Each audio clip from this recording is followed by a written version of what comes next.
7 नवंबर 1972 New York के शांत बंदरगाह से मेरी सेलेस्ट ने अपनी यात्रा शुरू की। हवा में एक उम्मीद थी, लेकिन किसी को अंदाजा नहीं था कि यह सफर अज्ञात अंधेरे की ओर जा रहा है। जहाज पर 10 लोग सवार थे। कप्तान बेंजामिन ब्रिग्स, एक निडर नाविक, उनकी पत्नी सारा ब्रिग्स, जिनकी आंखों में अपने पति के साथ एक सुरक्षित भविष्य का सपना था, उनकी मासूम 2 साल की बेटी सोफिया, जिसका जीवन अभी शुरू ही हुआ था, और 7 ट्रेन्ड सीफेयरर्स जो अपने ड्यूटीज में माहिर थे। यह यात्रा सामान्य मानी जा रही थी। जहाज पर 1701 बैरल इंडस्ट्रियल अल्कोहल थी, लेकिन यह शांत समुद्री यात्रा अचानक एक ऐसा रहस्य बन जाएगी जिसे आज तक कोई सुलझा नहीं पाया। 5 दिसंबर 1972 अटलांटिक महासागर की ठंडी लहरें खामोश थीं जब अचानक डी ग्रेसिया नामक जहाज ने एक खाली जहाज को देखा।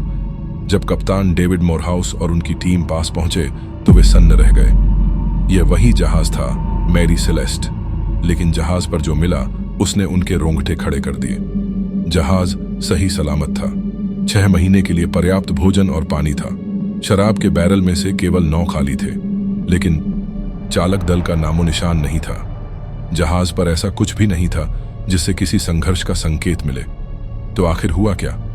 इस घटना के पीछे कई सिद्धांत दिए गए। 1. शराब का विस्फोट। क्या जहाज पर शराब की वाष्प से विस्फोट हुआ? हालांकि जहाज को कोई नुकसान नहीं हुआ था। तो क्या चालक दल ने डर के कारण जहाज छोड़ दिया?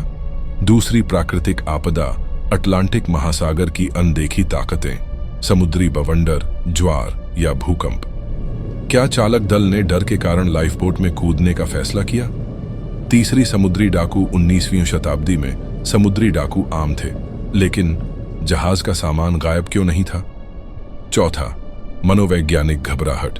क्या किसी की घबराहट ने पूरी टीम को गलत फैसला लेने पर मजबूर किया? 5वीं, अलौकिक ताकतें।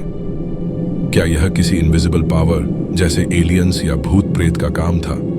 सोचिए, उस मासूम बच्ची सोफिया का क्या हुआ होगा? क्या कप्तान ब्रिग्स ने अपनी पत्नी और बेटी को बचाने की कोशिश की होगी? क्या वे अपनी जान बचाने की आस में गहरे समुद्र में कहीं खो गए?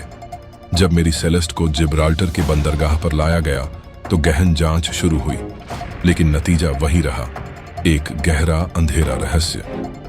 रहस्य आज भी जीवित है। यह कहानी केवल समुद्र की शक्ति की नहीं, बल्कि इंसान की कमजोरियों और डर की भी है। मैरी सेलेस्ट एक याद दिलाती है कि डर और घबराहट में लिए गए फैसले हमें कहां ले जा सकते हैं। क्या आप मानते हैं कि इंसान प्रकृति के सभी रहस्यों को समझ सकता है? मेरी सेलेस्ट केवल एक जहाज नहीं, बल्कि हमारे डर, हमारी असुरक्षाओं और हमारे अनसुलझे सवालों का प्रतीक है। तो क्या यह घटना इंसान की कमजोरी थी या प्रकृति का इशारा कि उसके रहस्य आज भी इंसान की पहुंच से बाहर है? अब फैसला आपका।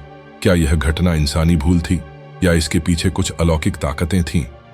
अगर आपको यह कहानी रोचक लगी हो तो इसे लाइक और शेयर करना न भूलें, और ऐसे ही अद्भुत रहस्यों के लिए हमारे चैनल से जुड़े रहें।